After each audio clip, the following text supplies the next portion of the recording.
निवडणूक लढवत असताना 2019 साली माडा घ्या, बार्शी घ्या, करमाळा घ्या, सांगोला घ्या, माळशिरस घ्या, या 5ही तालुक्यामध्ये आमदार ताई युतीचे आमदार होते.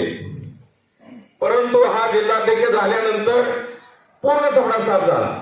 आमच्या बापू सगळे एकही कोणी आमदार निवडून आला नाही, द्यायला सुद्धा. म्हणजे आमच्या जिल्हाध्यक्षाचं काम किती भरीव आहे. आम्ही टीका टिप्पणी कोणावर करणार नाही व्यक्तिशः, आम्हाला टीका टिप्पणी करायची गरज नाही. परंतु त्याचं कर्म भोग ते त्याने वळून बघायला पाहिजे ना. आपलं काम काय आहे, नैतिकता असते. मी या ठिकाणी अण्णा जयभाऊ गोरे इथं नाहीत, मी जयभाऊचं जाहीर आभार मानेन. त्यांनी पराभव सोलापूरला पत्रकार परिषद घेऊन जाहीर दिलगिरी व्यक्त केली आणि सांगितलं की मी सोलापूरमध्ये तुमचं कुठलंही नेतृत्व करणार नाही.